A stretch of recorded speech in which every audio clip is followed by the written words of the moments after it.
After nearly an hour on the road, her car inside flashed blue and red. To stop, she saw the police cruiser in her rearview mirror and hit the brake. As she imagined worst-case scenarios, her breathing became raspy.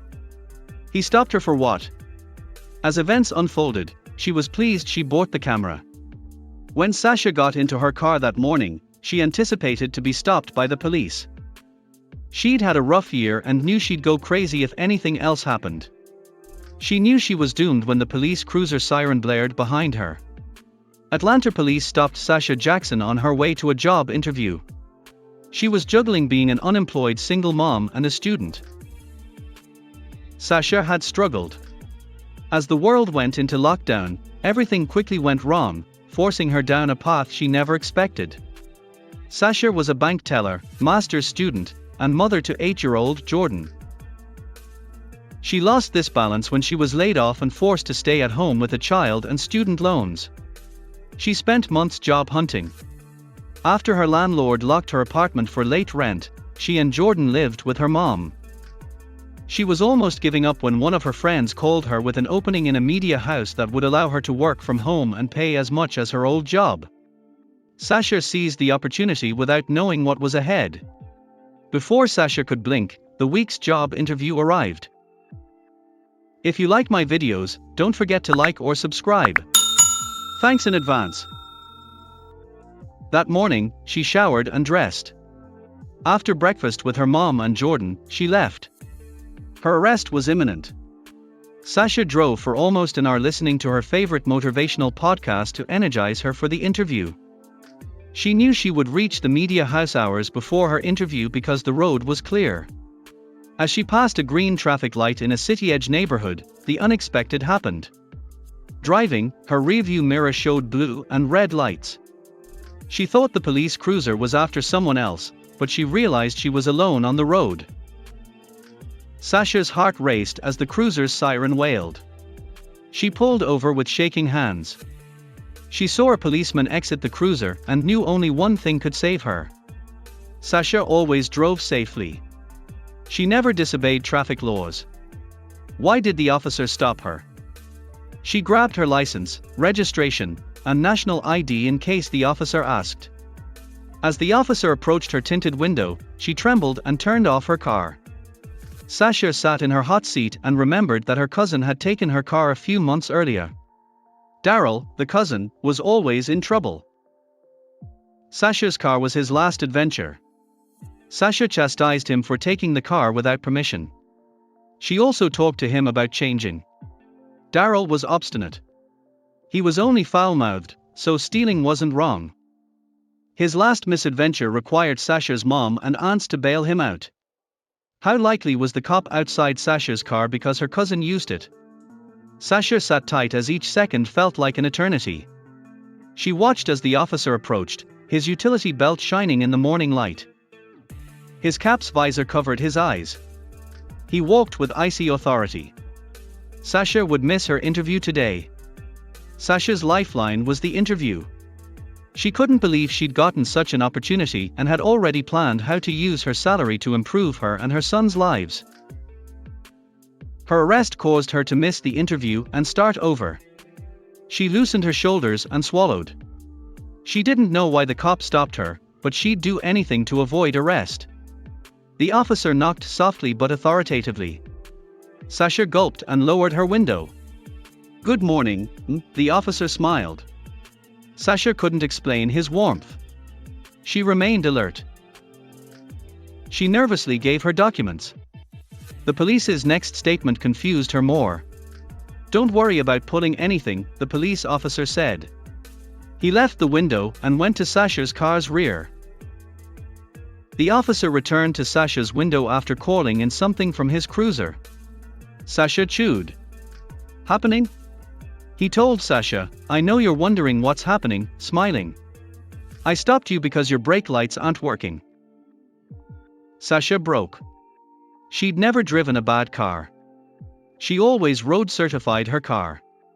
As she considered the consequences, her fear turned into rage.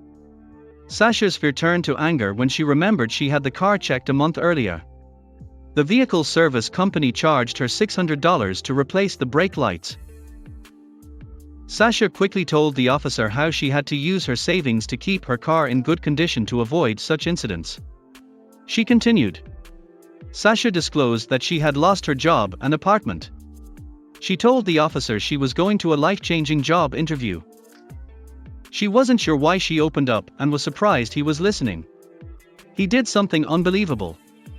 Sasha was asked to leave the car so the officer could inspect it instead of being ticketed.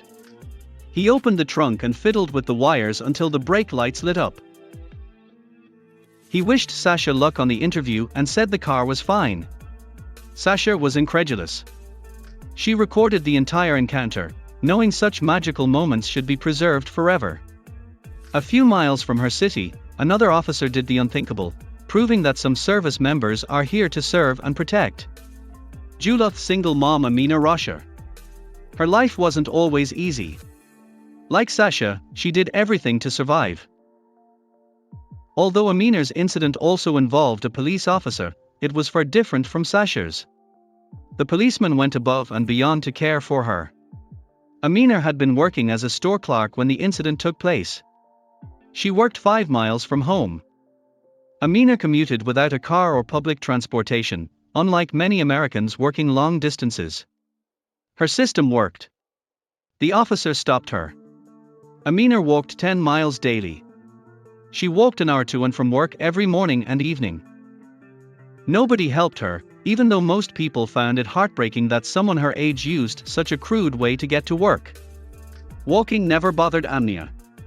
Amina's work commute wasn't always this way. She loved her bright green sedan for work. She sold it after the pandemic because her son needed college funding. Amina saw it as the least she could do for her baby. She signed without knowing what. Without a car and almost out of money, Amina walked to work every morning and evening. She said, "It sounds painful. It's peaceful and free. Sunrise and sunset are beautiful. I wouldn't trade that for anything." Walking also helped Amina lose weight. She was healthier and more energetic than ever. She loved walking to and from work, but she had no idea someone was after her. He improved her life. Amina heard a police car on a sunny morning. She turned to see the cruiser following her with her bag under her arm. The officer inside sounded his siren again, and Amina stopped. He parked the car and left. Amina was confused. Amina remained calm. Greeting the uniformed man, she smiled. Officer Cody told Amina she was innocent. "I've patrolled this area for a few weeks," he said. "I see you every morning and evening." His question would stun Amina. The officer asked if you wanted a ride. He told Amina he was driving to her work. Would she share his cruiser with him? Amina nodded. She sat in the passenger seat, and they drove again. She would change. Officers drove Amina to work. He asked if she wanted an evening ride as he dropped her off. Amina politely declined, saying she wanted to exercise and enjoy the fresh air. The officer insisted, but Amina's skin was tough. He wished Amina well and left. She'd hear from him again. Amina lived normally. 2 days later, the officer visited her store. He told Amina he was moving after a quick chat. He gave her an e-bike for her farewell. He hoped it would help her commute. "You can exercise and enjoy the fresh air," he said. Thanks for watching. I'll see you again in the next video.